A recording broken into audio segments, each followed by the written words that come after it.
Cancer, it impacts so many of us. You can't tell me that you don't know not one person in your life when, a third of the population is going to have cancer. It's such a huge issue. Even in the media, you're seeing that. And so we found something that we're both really passionate about and we want to be able to change, not just for veterans. We think this is going to, get put across everybody in America. We would love to see the MSID test a part of every annual health exam, even infants, so you don't have to hear about a childhood cancer and things like that. That is our goal. We want to be able to sit there and change, what cancer looks like in the future.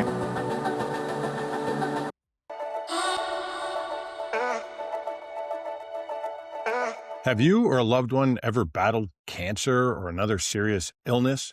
If you've been through that struggle, today's Asset Mindset podcast is for you because we have a special guest, Ashton Kroner, who has done this battle, fought this fight, and come out on the other side winning.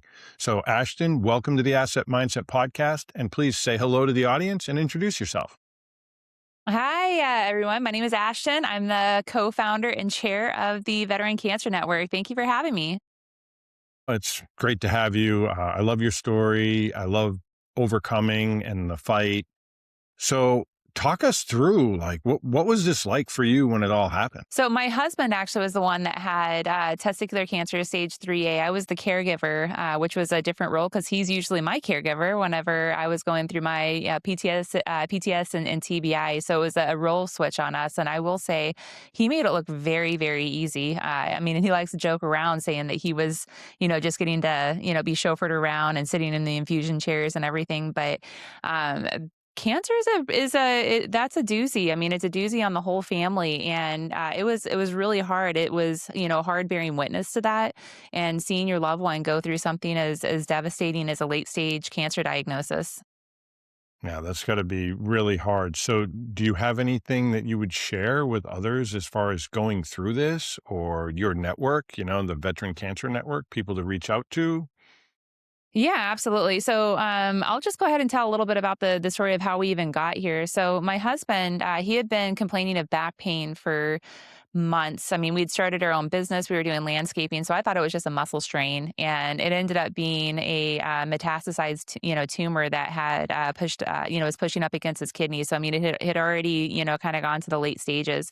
But he was misdiagnosed, and he kept on going back to the VA over and over and over again. And the thing that we kept on hearing was, that, oh, it's in your head, it's IBS, it's, all these other things. But we were Googling, my husband was Googling, and, he Googled that he had cancer. And whenever he brought it up, they kind of dismissed it. And nothing against them. It's just, when you hear the word cancer, most people think that that's a old man or old woman's disease. But what we're realizing now is that whenever it comes to the post 9/11 generation, especially those that have deployed, they're getting cancer younger and younger, in your 30s and your 40s. And my husband was 34 when he was diagnosed. So, when it comes to, cancer, and really just any disease, that's out there is listening to your body, advocating for yourself, and making sure that, you're being taken seriously, because he wasn't. He had to go outside of the VA healthcare system to get a proper diagnosis. And, that started our whole journey. And this has been 4 years in the making of realizing that there is an issue and that we need to do something about it. There are, so many organizations out there helping, veterans with a variety of different ailments and issues that plague us. But there is only a very, very small handful that is working on veterans with cancer. And this, in my opinion, is going to be the signature injury for the post 9/11 generation for years later, because 1 in 3 males are going to get cancer, 1 in 4 females are going to get cancer in their lifetime. You add in veteran to that, because of our exposure history, you're 30% more likely to get cancer. Those odds are scary. Yeah, very scary. So I want to key in more on this being your own advocate and, misdiagnosis or just listening to one doctor. How about talk us through like how people, some people go into the office and, oh, my doctor told me this, and they're afraid to get a second opinion, or they think, oh, they're the expert.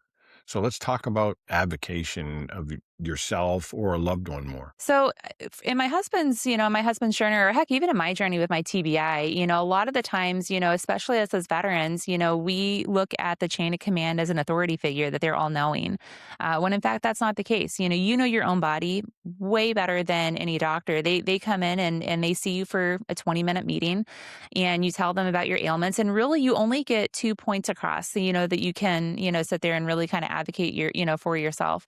Otherwise, that's going to go on a lot longer, and the doctor is not going to be able to really kind of pinpoint what those issues are. So, in general, those two hospital, or not hospital, but diagnoses that you're looking to be able to get really needs to be able to stay focused. And with healthcare, I mean, one issue can kind of disseminate and have a spiderweb effect into all these other symptoms that you may be experiencing. And so, it's trying to find that root cause. But for my husband, in his situation, I mean, he's young, he's healthy. He hadn't been, very often to the doctor, and whenever he did go, it was for like a minor injury or just annual exams. And, what they did not realize at that time with the VA is that, this was significant issue. He kept on going back with the same problems, and he kept on going to the same doctors. They weren't taking him seriously, like I had mentioned. And I got finally fed up with them. I was like, just go to a civilian hospital, somebody that didn't see his, health record, that didn't know his story. And they were able to take a new approach to it. They didn't know his military status. They did not know that he had already been seen multiple times. He came in saying, hey, my back is really hurting. And they did what every other doctor would do. They sent him over to an x-ray, and then they also sent him for, a CAT scan. And they found a grapefruit sized tumor on his, pushing up against his kidney, which was, heartbreaking, because if the VA and I don't want to talk negative about the VA, please don't take it that way. It's just that there are so many veterans that utilize it, and there's not enough healthcare workers out there. So that 20-minute time frame that you get with your provider, they may look at it and be like, well, you're healthy, you're fine. Let's, go on to somebody that's a little older that has, significant issues.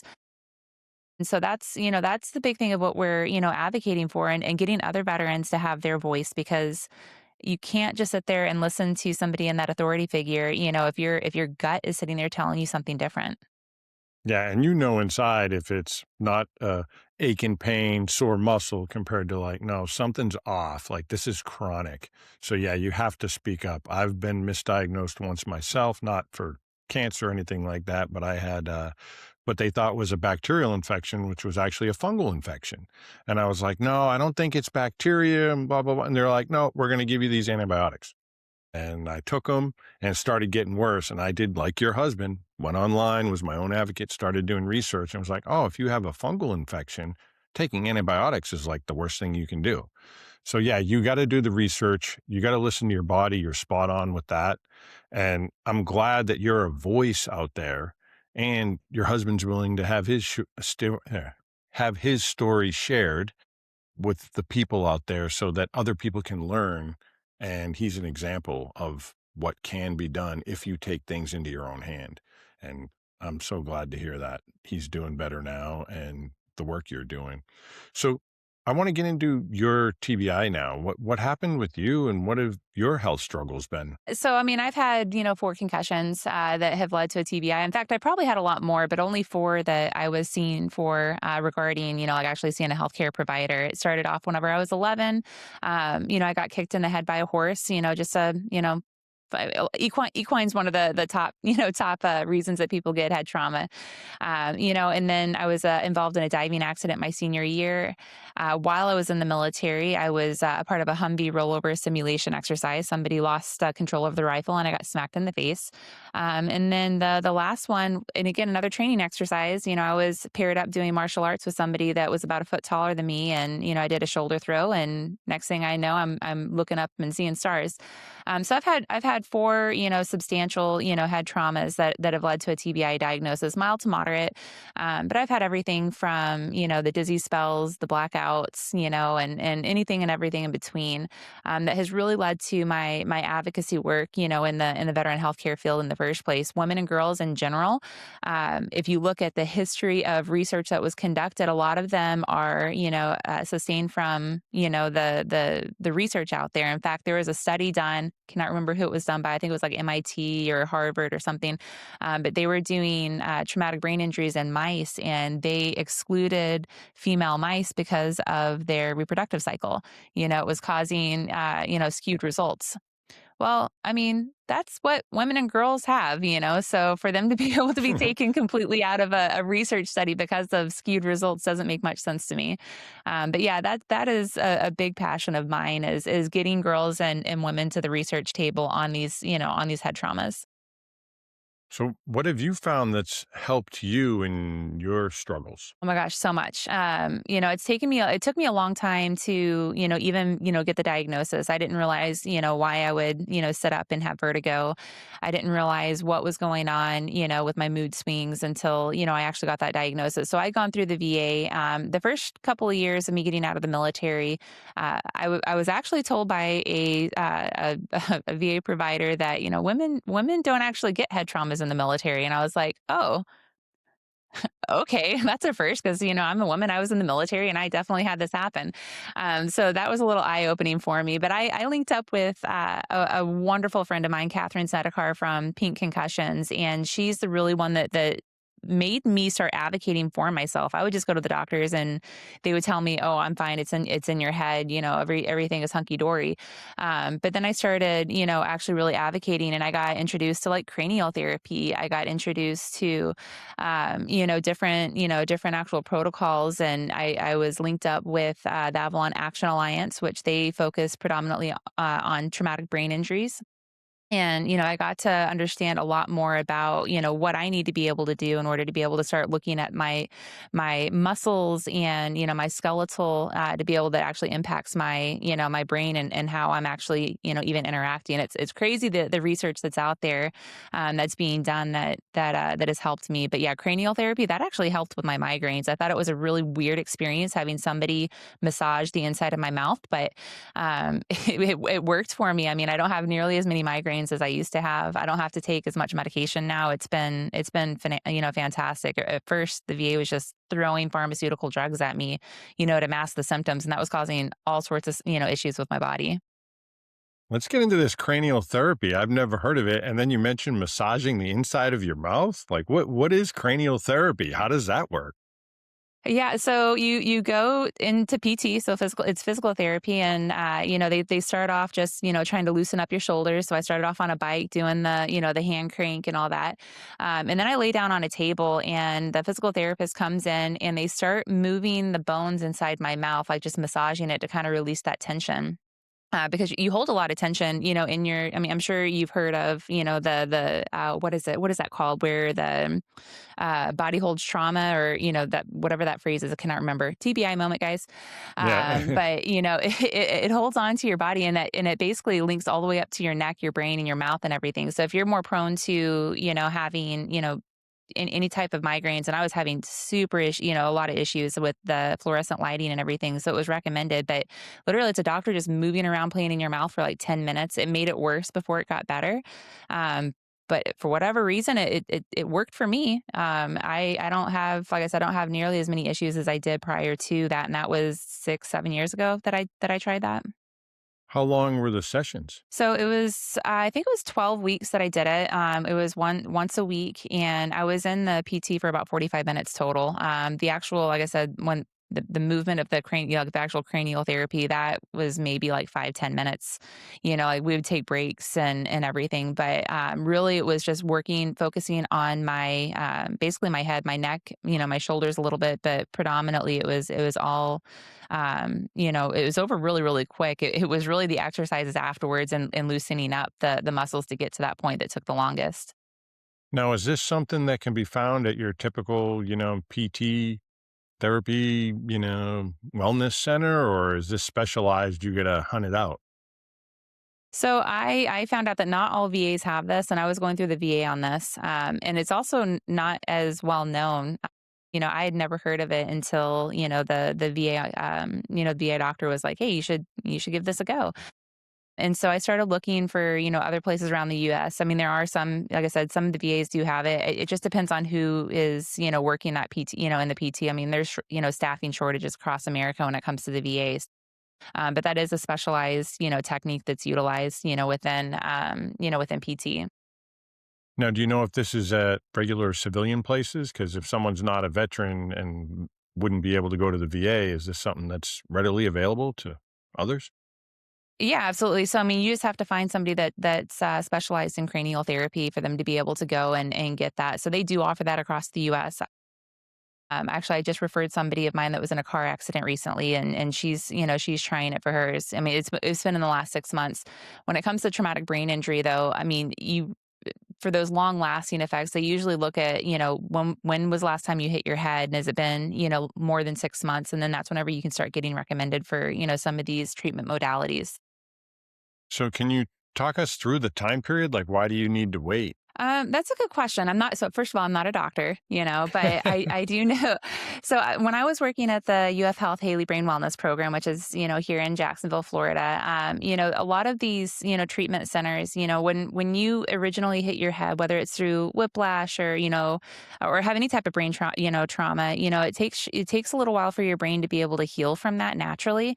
Because we're humans, we're, pretty, we're pretty resilient on a lot of things, but for those long lasting effects, doctors will look at that 6 month mark and say, okay, hey, this is a little bit long lasting. This is where we're going to start looking at these different treatment modalities. So I believe it's just for your, for your body to have that time to be able to heal. Think of like a broken bone. It takes a couple of weeks for your bone to be able to go through, like any type of physical therapy, regular physical therapy and stretching and things like that before, they're going to recommend anything else. So I think it's just to give that time. Well, that makes perfect sense. So, thank you for helping me understand that. Um, how'd you get involved creating the Veteran Cancer Network? So my husband and I, we actually had gone to the Military Influencer Conference this last year in Atlanta, and we met up with a friend of ours who had bicycled across America. And we just thought it was such a fascinating idea, and we wanted to put a cause to doing something like that. My husband and I, we're both somewhat fit. We like working out, and we're like, this would be a great idea to uplift, veteran nonprofits and for profits, and just bring in that community aspect. And it's kind of evolved since then, because the entire time that we were at the Military Influencer Conference, we're like, you know what, we want to have a cause associated with this. And at the time, we were on the board of the Vet Resource Center in Marion County, Florida, and they were offering free multi-cancer early detection blood screening tests to test for 50 different cancers with a simple blood test. And we're like, this would be fantastic to kind of incorporate at a larger scale. And so from there, we were like, we want to make this easily available for all veterans, not just in Marion County or with specific studies across the U.S. We want this to be a part of the standard care. So through that, it's just evolved, and actually kind of going on with the bicycle ride in June. My husband and I are going to be leaving from Green Cove Springs, Florida, and we're going to be bicycling all the way up to Washington, D.C. to advocate and educate Congress on the importance of, cancer reform within the VA healthcare system.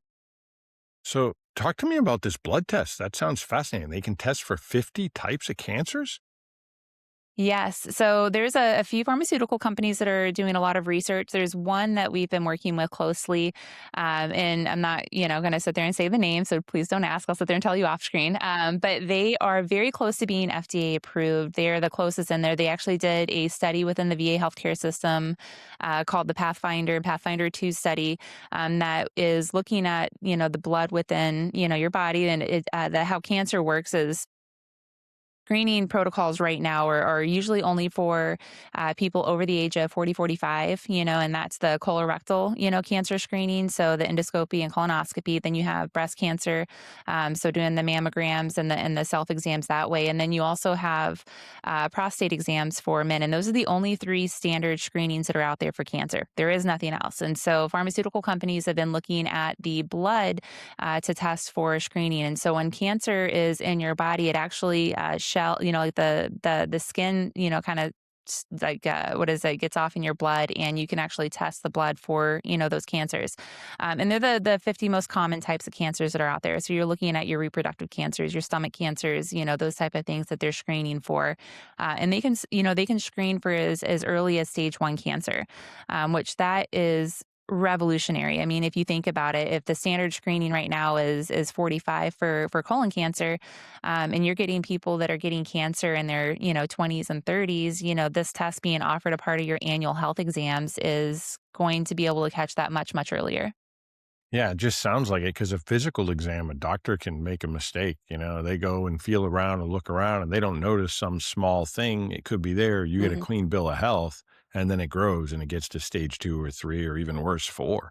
That Hmm. yeah. If you can catch things in the blood, that's fascinating to me. And I hope they do get FDA approved because that sounds like it should be widespread throughout the country, civilian, veterans, whatever. That's an incredible test. Absolutely. And, there's a lot of emerging technologies that are out there, and it will really help doctors and nurses be able to, focus on the actual diagnostic care. If you look at AI right now, they're able to screen medical records. You look at University of Florida, they have a wonderful AI program over there, and they're starting to implement that in various aspects. But, imagine putting that in the healthcare, and they can look at the entirety of your medical record, and they can see that your blood screening, your panels to any other tests. I mean, that it's going to be easier for them to be able to pinpoint specific risk factors in your medical chart, and then you can go and get screened, get them MSED test, or go for a CAT scanner or whatever it is that the doctors are recommending. And that's what we're really advocating for, on the, in change in the VA healthcare system is utilizing AI a part of a part of your medical record, utilizing the MSED test, as appropriate. And then also having that oversight with these departments as well, because there's a lack of oversight, with the VA, especially on the oncology department. Yeah, oncology and cancer it's such I think an old way. I think it needs to be modernized, like what you're trying to do in your veteran cancer network. Because my mother died of pancreatic cancer and they thought she just had an upset stomach or a viral bug. And they didn't catch it till it was stage 4. And it was so big that it came up on an ultrasound. They sent her for an ultrasound for her stomach and it was a large mass. I mean, Mhm. probably, like you said, grapefruit size, where there was no mistaking it, and it was too long, or it had gone too long, and within about it was less than a year, it was like 8 months or so, she was gone after the diagnosis, and if it was caught early, I know pancreatic cancer is difficult, but there are certain procedures that can be done, or at least she woulda had a shot, I think, but it's tough when you get caught so far down the road already. So anything that we can do to modernize and catch cancer sooner, we need to be doing. Absolutely. And, just like your mom, whenever you're sitting there going to the doctor and you're complaining of stomach issues, I mean, half of America has stomach issues, or probably more than that, just with the food that we're inputting in our body. You're eating a lot of spicy food, you're having stomach issues. And so they go and say, oh, what, it's fine. I'll take some Tums, I'll drink some more water, and that be it. So they ignore those symptoms instead of going to get Yeah, seen. you And that brought up a is, great I point. think, Food. part of the problem. Yeah, absolutely. You brought up a Yeah. great I point. mean, Food. yeah, no, so when it comes to the food that you're putting in your body, and I honestly, I like drinking Red Bulls. I like having, a beer and wine, and I like the processed foods just like everybody else. But you got to be careful in looking at it moderation. I remember being in Iraq and having the palletized waters, and with the camo netting over it, just out in the middle of the field, and all that plastic was getting contaminated into the water. And my commander had me come through and slash all of our drinking water, and that got me kind of thinking. It's like, well, I've spent 4 months drinking this water. It's like, what is this? What is this doing to me? And then you kind of fast forward, years down the line, and we're a little bit older, a little bit wiser in some cases. And I read a report from RFK not too long ago. It was an article that came out when he was talking about the food that the service members are eating in the chow hall and the MREs being loaded with metal toxins. Well, metal historically has been known to cause cancer, and that's just everyday things. And then you sit there and you look at these processed plants and you go down those middle aisles in the grocery store, and you hear about all these food recalls, and you're sitting there thinking like, what in the world are we putting into our bodies? And so I was really fortunate to talk to a nutritionist. She is absolutely phenomenal. And she said, if you really want to get healthy and reduce the risk of some of these environmental factors, Try to eat organic, but, try to stay out of the middle aisles, just kind of go to the, outskirts of the grocery store whenever you're shopping for food, which is so much easier, being, said than being done. But it's true. We're putting in all sorts of toxins in our body just with our environmental risks and our choices that we make every day. Yeah, I think diet and health is so closely tied together. I mean, if you look at when all the processed foods came into our country and started really being put down our throat and into our gut and into the mainstream of school or wherever and the aisles, and it's incredible. You can see the correlation, and that's why I think, Robert Kennedy Jr., he's doing great work with trying to straighten that out, because it is strange to me that so many other countries ban certain things or dyes or Hmm. chemicals or carcinogens that we know cause cancer, but it's still in our food. It's scary. And then the other one, my kids were going to a school where they were giving candy out left and right. And, oh, you did a good job. Here's a thing of Skittles, or here's this or that with all the dyes. And we're like, no, no. Like, what are we doing to our Yeah. children? It's scary. Well, it actually goes beyond that too. If you look at if you go into like a clinic, a healthcare clinic, a lot of the times they have lifesavers, that sugar that's in there. I know when my husband was going through chemo, he was in the oncology and they were giving out sweets. Which sugar is, I mean, that causes inflammation in the body. Salt causes inflammation in the body, and those are the, things that they can get free, and given to them to be able to hand out, as goodwill for the patients. But, looking at the studies that are out there, anything that's causing inflammation in your body is not going to be helpful when you're going through, something as devastating as chemotherapy. Yeah, or any procedure. You're in the hospital and you're trying to heal, and what do? Oh, you want a Coke? Here's a bag of processed Doritos, and they're giving you, and it's like, this isn't healthy stuff. Like, we need to, Mm-mm. I think we are starting to have a turning point and people are waking up, but definitely needs to be organic or grow your own food if you can. I live on a farm. I mean, we have our own chickens, our own eggs, we get bees for honey, and I even have cattle now. But if you can get something local, farm fresh, do it. You got to do it. It's so important for health and to keep the metals and the toxins and all the processed food out of your body, because you are what you eat. And I'm sure you're in agreement with that from talking to your nutritionist. No, absolutely. And if you actually look at some of the studies that are out there, they said of 80% of cancers are, preventable. Well, that's crazy to me. If you look at what you're surrounding yourself in, if you're living in a city, if you're working in those hazardous environments, I mean, you're more prone to cancer. It's not just military. You look at the firefighters and the police, Mhm. the ones that are running into, buildings and stuff. I mean, they have all sort of toxins going into their body. They have a very high cancer rate as well. Yeah, absolutely. So, have you heard anything or have you looked into fasting at all, as far as, because I've been hearing some stuff how fasting can help fight cancer? I've heard it, I've heard into it and I've looked into it, before. And the nutritionist that we're working with, she is, like I said, she is absolutely phenomenal. She actually recommends, intermittent fasting, for it, not for those that are going through cancer, or going through chemotherapy or anything like that. Make sure that you're listening to your nutritionist and eat when you can and what you can. But yeah, and again, it goes back to, again, really what you're putting in your body. Because a lot of people that are doing the intermittent fasting, they're making healthier lifestyle choices anyways. Mm. They're drinking more water, they are, eating whole foods, those type of things. So I think that's also a correlation as well. Yeah, I'm fascinated by the fasting. I did a 7-day fast myself, just water with electrolytes and salt, and it was pretty amazing to see the inflammation go down in my body, the pain that I had change and dissipate. It was fascinating. So, obviously, talk to your doctor, your nutritionist, get professional help. But if you can do a fast, I highly recommend it, because for me, I can only speak for me, and I've spoken to other people too, though. It can be game changing and a good metabolic reset. And I think that's important for us. Absolutely. I mean, we've done the intermittent fasting at our house.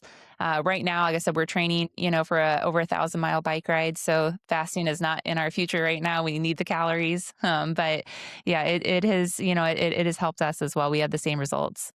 So how do you train for a bike ride like that? Oh my gosh, with a lot of tears. No, I'm kidding. No, you're not. Really? Yeah. So, honestly, it's actually getting on a bike that fits you. I've learned so much about bicycling and making sure that, the proper fit is everything. So, but it's really just getting on the bike and going. Our friend Danny, who is the one that kind of set us on our path, anyways, he just got on the bike from San Francisco and started pedaling to New York. No training or anything. You're going to have some saddle sore. That's going to be that's going to be common. But having the right gear, having the right mindset, and having lots of stops. So we're not looking at being able to ride as fast as we can to get to DC. I mean, we're going to be taking it slow because we have a lot of stops along the way. We're wanting to talk with a lot of the community, but really, it's just getting out there and training. And we're also going in the hottest part of the summer too. June is not going to be easy on us, but so we've been doing a lot of training in the middle of the day, where it's the hottest part, just to be able to go ahead and get our body up to it. But we take many breaks. We have a lot of water breaks, and it's going to be helpful for us because we have two safety vehicles coming with us, a lead vehicle and a rear vehicle, to make sure that we are going to be safe while we're riding, not just for the lookouts and making sure that cars don't hit us, but making sure that we're drinking, that we're getting enough electrolytes, that we're stopping and doing stretching and everything. So is this route already set up 100% ready to go? It is, yeah. So we're leaving out of Green Cove Springs June 13th in the morning, and then we have multiple stops along the way, actually 19 stops. Three of those are going to be media stops. So we're going to be, our first big stop is actually going to be in Savannah, Georgia, just a couple of days later. Then we're going to Beaufort, South Carolina. I believe we have a special stop there, more to be announced on that. And then Jacksonville, North Carolina is our big stop. That's our old stomping grounds. My husband and I were stationed there. And then Washington, D.C. That's where we're gonna be spending, a good bulk of our time because we're gonna be talking with members of Congress there. Nice. Now, if somebody wants to follow you on your biking journey, where would they follow you? So Veteran Cancer Network, we're on all the major, platforms. We're on YouTube, we're on TikTok, we're on Facebook, Instagram, all the things. But if you wanna go to veterancancernetwork.org, you can also find our socials on there. We're posting updates. We're going to be in Goodyear, Arizona on May 9th. We have a brewery that is going to be doing a huge fundraiser for us. They actually made a brew for us as well. Nice. Like, it's going to be kind of like Guinness, is what I've been told. So it's a very dark, a dark beer. But yeah, I know it's going to be a good time, for that. So if anybody's in Goodyear, Arizona, let us know. Come out and see us. We're going to be there from 4 to 9 p.m. All of that stuff is on our socials. Very cool. Yeah. And if they want to come out and see you or chair for you along the way, are they welcome to do that? Absolutely. We actually have a lot of people wanting to join us on various parts of our route. Now, full disclosure, we are riding about 75 to 100 miles a day. So we don't expect anybody to ride with us the full time, but they are more than welcome if they want. That's all on your own. We'll let you know what hotels or VFWs and stuff that we're staying at. But we would love to have some company. And for those that are cancer survivors or caregivers or had somebody that had cancer that impacted their life, we want to be able to hear from you as well. We want to normalize the conversation about cancer. A lot of people hear that word and they immediately think death sentence. And that is not the case. We know that there is life after cancer. It does not have to be your identity. It could just be a chapter in your book. Fantastic. All right, everybody, you heard it. So pause. If you want to support Veteran Cancer Network, you want to support the bike ride, go in the description. We'll have links in there. And you see the positive work we're doing here, what they're doing. Please give us a like, follow, and subscribe. Send that positivity our way so we can keep putting it out your way. So thank you very much. And now I'm going to ask you, what's it like being a caregiver? Oh, it's terrible. To be honest, it's the hardest job. Seeing your loved one go through something as devastating as cancer was just it was really hard. I mean, there was days that, we were just like every other couple. I mean, you have your good days and you have your bad days, but then, those bad days, they were rough. I mean, I remember one day, my husband, I mean, and it seems like everything always happens at night. It doesn't happen in the middle of the day during the week where you could sit there and call your doctor. It's always at those inappropriate times where you're just relaxing. And so, my husband had been complaining. This is a couple of weeks after he, has started his infusions and his back was starting to hurt again. Come to find out, we had, or he had actually, he had popped a pimple and, an infection, just you have bacteria all over your face and all over your body. It had gotten into his system and he had no white blood count. He had Wow. 0, so he had nothing to be able to fight it. He went septic and or sepsis, and he almost passed away. I mean, his blood pressure went down to, the 40s. I mean, he very nearly passed away that night, and so that was the hardest moment of our entire life, and so every time that there is a moment where he's like, "Man, I'm not feeling good," I'm like, "Whoa, what's going on?"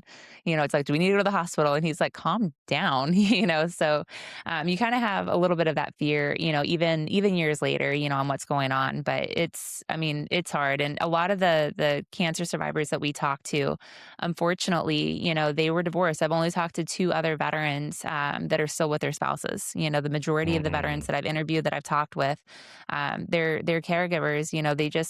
They ended up leaving them, and there might have been something there beforehand too, and cancer does exacerbate a lot of those issues, but, it's heartbreaking, to see that, and so we wanna be able to provide support for the whole family as well. So, how'd you get through the tough days? Like, what'd you lean on? How'd you do it? I mean, I was so fortunate. We had, so my husband and I, we had created a community up in Illinois. That's where I'd been working at a PTSD clinic at Rush Hospital. And that's just where he happened to be getting his treatment. So, I mean, when I was having, days like that, I mean, I was calling my parents. I was sitting there reaching out to my friends. I mean, there were some days where, like we had our vehicles stored at the Rush parking lot, and they had mice, a mice problem. It got into my engine and, almost destroyed my vehicle. So it's like, man, it's like I feel like I'm just constantly getting kicked. It's like when is enough enough? And our Marine Corps League, they came out, they paid for the repairs. I had no idea about it. I mean, I think I had just vented to somebody, and it got back to the right people, and like the community came out in full force. And I think that's an important thing as well, is when you're going through a diagnosis, or whenever you're having just a hard time, it is 100% okay to sit there and reach out and let somebody know, like, hey, I'm having a hard time right now. Just I need some help. I don't need you to fix anything. Just, let me vent for a second. Now, also don't do that all the time because people want to talk to you, but just, try to find those moments where you could sit there and take a breather with a friend or yourself, and, find that self-care. I didn't know what self-care was. I mean, I preached about it for years. But until you're put into that situation where you're literally giving everything you can to your family, it was so hard. And so I actually had a doctor, whenever my husband was in the ICU, was like, "Why don't you go take a shower?" And I was like, "No, no, I can't leave him." They're like, "Well, you stink. You need to go take a shower." And I was like, "Okay, fine. I'll go take a shower." And then, it's like after I got done, I go back into the hospital room, and she's like, "Why don't you just go take a walk around?" He's like, "He's sleeping. He's fine." I was like, "No, no, no, I gotta do this." She's like, "No, just take a walk around the hospital." And I realized that's what self-care is. It's taking that moment for you. It doesn't have to be anything extraordinary. You don't have to go get your hair done. You don't have to sit there and go work out at the gym. You can just take those small moments, like taking a shower or going to taking a walk. And that's whenever I Mm. realized, like, okay, I know what to do now whenever I'm having a hard time, just to kind of collect myself. It's amazing. What a journey you've gone through, and your husband gone through together. Geez. Community, talking to other people, getting the help. How important is that? Oh, it's everything. It is absolutely everything, and that is what the Veteran Cancer Network is. We are creating a community here. We wanted to be the resource that we wish that we had whenever we were going through it. I mean, we had so many people that were reaching out asking how I can help, and for somebody that is going through either as a caregiver or, as somebody going through a diagnosis, that question can get daunting.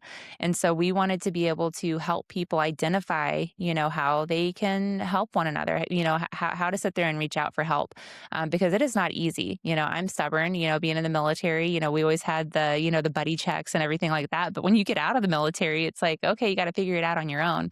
And so you kind of just self isolate. And that's, kind of what my husband and I were, we were doing. Yeah, we had family. Yes, we had friends, but actually reaching out for help was hard. And so the VCN, our goal is to, basically make it so people can come to us and say, "Hey, I need this or I need that," or, I don't know what I need. And I'll be like, "Okay, hey, here you go. Let's link you up with somebody, in your area, that can help with that." Cause, you can't do this alone, just like raising a kid. It takes a village to be able to do that. To get through a serious diagnosis, it takes that village as well, whether it's mowing the lawn or shoveling the, driveway during a snowstorm, or, heck, my mom came over and was sitting there doing our laundry all the time. And I'm like, just get out of my house already.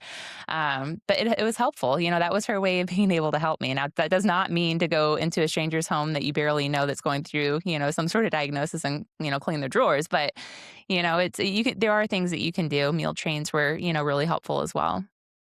No, that's good. Yeah, I think you're spot on with there's people out there in community that want to help and they don't know how. And I think the VCN, like you're talking about, is that network or that channel that people can funnel through, and you're connecting people on both sides, the people that want to be the caregiver or assistant or help, and the person that needs care. So that's, I mean, I commend you. Just so proud of what you're doing, and you're doing a great thing honoring your fellow Marines and other military soldier people. Assuming your husband was a Marine also, because you were talking about, Yes. yes, Jacksonville. So, but how's he doing now? Like, what's his life like? How's he going through Yeah, things? he's doing so much better now. We are actually 4 years ago in February is whenever he rang the bell, signifying the end of his cancer chemo journey. But it doesn't end there because you have 5 years of surveillance after that. So, it starts off with, closer together surveillance where you're going to get into CAT scan and, you're doing the blood draws and everything. And then, it starts lengthening out. So we're at that time where we only do it once a year. This fall will be his 5 years of being, diagnosed with cancer, and that's when basically it ends. And that's when it gets a little scary, because cancer is, it can easily return, as a different form of cancer after you've been through it. But he does have some residuals, so he has necrosis in both hips. He had high dose steroid when he was going through chemotherapy, and steroids, well, a lot of people know, is that wreaks havoc on your bones and your muscles.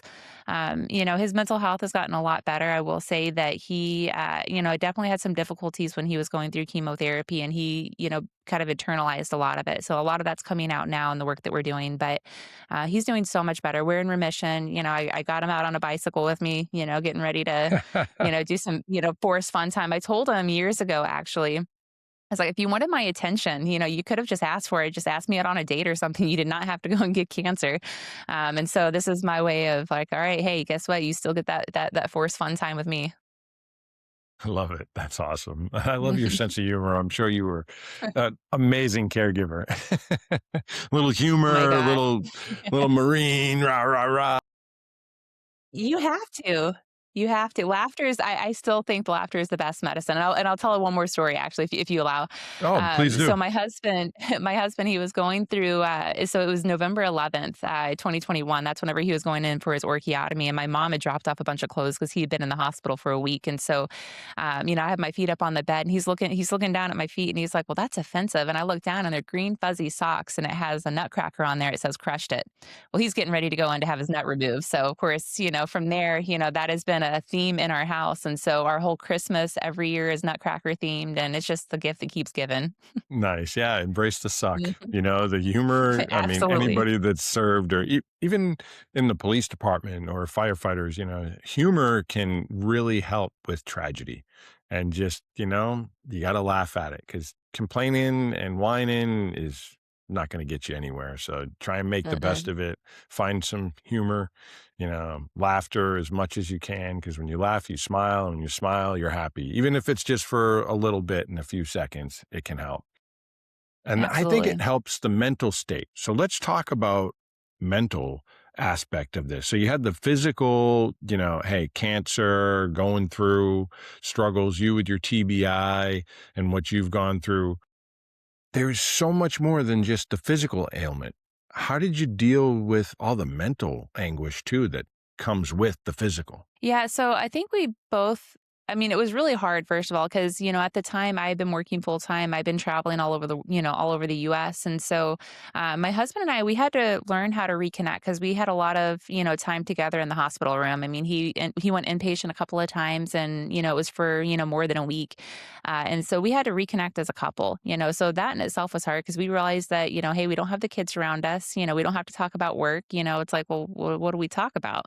Like, what do we do? And so once we got over that hurdle, we were able to connect together, and we were able to lean on each other, just, like we promised that we were going to do, 16 years ago, that we were going to, be there for one another. And so that took a little time. And I hear a lot of people say when they become empty nesters that they've got to relearn how to do that. And we just kind of went through that a little bit sooner. Um, but it was hard because there was times where, his mouth it went so sore. He had lockjaw, he had blisters in his mouth. I mean, chemo really does a number on you. And so there was times where he just physically could not talk. And, I would talk with him and well, kind of talk at him. He was forced to listen to me. And, there was a lot of times that he just couldn't reciprocate. And that, I think made it a little worse as well. Cause I mean, he had deployed to Iraq, we had lost, friends, to have, that had cancer. In fact, one of our friends, passed away not too long ago when they were going through chemo together. And so there was just a lot of guilt there, I think, Mm. where it's like, well, why did I survive when, they didn't? So for us, it was really, really just leaning on one another, and then whenever, either I pissed him off or he pissed me off, because when you're in close proximity to your loved one going through something like that, you're going to do and say something that's going to irritate them. And you just have to learn how to walk away, take a breather, take that self care, and then come back at it, and again, really finding that humor. I think we laughed more than we cried. We hardly ever got upset, with one another. When we did, like I said, we just, we talked about it. It's like, "Hey, I don't like that you said this." "Well, I don't care." It's like, "I'm sorry that you don't feel, did your little feelings get hurt?" And then we would sit there and talk about how that was rude. So, there was a lot of communication that, that we did, and that really helped. I think ultimately my husband is the strongest person that I know going through that, but, mentally, I mean, he's still having to go through some of those residuals. He's about to be 40 years old, have gone through this. And, our young son wants to sit there and beat up on him all the time. And he's like, "Oh, my bones," So, that could still kind of get to him, even now. But he is so strong and so resilient. And, when we have those hard times, we talk about it instead of internalizing it now. Well, that's great. Talking and communicating is so important. Do you set time aside or how do you set up the communication or how's that work? Really, I mean, we're fortunate now that I work from home, and he's been, he obviously helps run the nonprofit and everything, and so a lot of the times, we take time just to talk to one another. He likes to play a lot of jokes on me. He's teaching our son that, and so I think that's more of an annoyance on my side. So anytime, and he has this thing where when I get upset with him, he tries to make me laugh by like tickling me or whatever. And he's like, "Oh, you laughed, I'm off the hook." And I'm like, that does not work here, but then I laughed and I'm like, "Okay, I guess you are off the hook." So there's, it's just trying to find those little moments, we don't let it fester. After going through something as devastating as this, we realize that life is very, very short, and, we want to make the most of it. We packed up our whole life in Illinois to move to Florida so we can focus on family. We needed that clean break. We wanted to be able to vacation more. We wanted to be able to spend time together as a family in a place that we really enjoy, and that's been our life for the last 4 years. Well, that's good. God bless you both. I'm glad you have each other and, you make time for each other. I know we do date nights every once in a while. We're like, "Hey, we need a date night. We're going to go and have a nice dinner, talk, and leave the kids at home." We get 3 kids and you got to make that time. And I think you're seeing that now. Like you're even talking about making time for the whole family, like move in and go after your dreams, enjoy the time you have because it is precious and it's only going to last so long. Like we're all on a one-way street. We know that, right? Like Hmm. wake up Absolutely. and live with passion and purpose.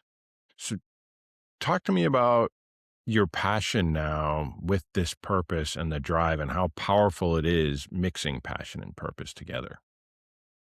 I honestly, my husband's been my biggest support person because I've done advocacy work in traumatic brain injury and post traumatic stress, women's issues, women veterans issues. And he's always been my rock. This is the first time that, we have been able to work together, on an issue that's impacted both of us. And I found out that, recently, like we have so many ideas. Now, what we're doing is very new. There isn't very many people doing that. So it's, really exciting to like, well, what do you think about this? And everything. And it has been so amazing to be able to, work with my best friend, my partner in life, and really kind of, revolutionize, how veterans can get, cancer screening, what that future looks like. Because everything is really just at our, basically at the tips of our mind. And we've had such a wonderful community come together saying, yes, we want to be able to support you. We believe in what you're doing.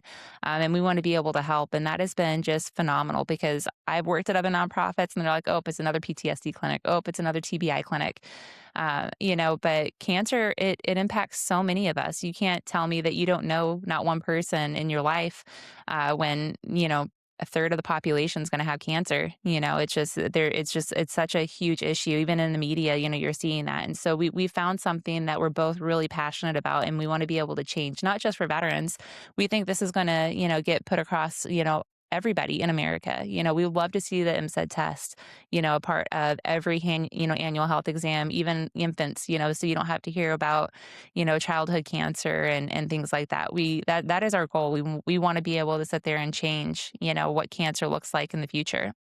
Yeah, if that blood test can become a norm and a screening, that's a game changer, and I'm all for that. I mean, that's incredible. My wife and I have done Rally Up here in Nashville for children's cancer causes and gone to dinners and supported them. And man, it's rough seeing I mean, it's rough for anybody to go through it, but when you see the innocence of a child struggling and going through it, and it's it's sad, and it really tears at your heart because 'cause they're so innocent. But anybody that's, I lost my mother to cancer, so I guess I have a real soft spot for this on multiple levels, and boy, I hope that that screening gets passed and FDA ASAP. Like it needs to be out there. If you can just give some blood and have a screening, because the screening that we have now, it kind of works, but it doesn't really work. Your husband took a while to get the right diagnosis. My mother took a while to get the right diagnosis. So again, I'm going to remind everybody, you got to be your own advocate. Get out there and share your story, what you're dealing with, your pain. Do your own research if you have to. Just like, Ashton's husband went on there and got online and he figured it out and was able to go and talk to somebody else. You need to do that. So please, anything else you want to share with the audience that you'd like to give on either mindset or, the VCN or whatever you want? The floor is yours. Yeah, absolutely. So we actually have a really, really fun collaborator, the Dana-Farber Cancer Institute, and we are actually partnering up with them on the Sentinel study. The Sentinel study is for veterans over the age of 45, and as long as they have been in the VA healthcare system within the last 5 years, they can actually qualify for a free MSED test. So you can go to veterancancernetwork.org and you can sign up, and they will reach out to you. They'll send the MSED test, and what they're doing is actually very unique. So if you get a positive result, one, they're going to want to evaluate you or send you to an appropriate, VA clinician or doctor of your choice to be able to get that screening. But if not, they'll actually fly you in to Dana-Farber. You'll get the screening, and then if you again are positive, they'll actually do the cancer treatment there, or again send you somewhere back home. So it's a really great resource. They are actively recruiting for the Sentinel study. All you have to do is just go to our website, like I said, veterancancernetwork.org. Let them know that the Veteran Cancer Network referred you, and you can go ahead and get that test sent straight to your home. Wonderful. Hey, thank you again for being here. Thank you for sharing your story. Thank you for speaking out. Thank you to you and your husband for taking on the challenge of starting a nonprofit and really filling a need that's out there in our country. And thanks for being bold enough to ride from Florida to DC on a bicycle. That's amazing. And we all need to follow you and support you on your journey. And don't forget, you can go in the description and find everything you need to do or to connect you to the Veterans Network. Please, please, please do positive things and support positive people. We can change the world and make it a better place, even if the change just starts with ourselves. And no matter what, please always remember, own your power.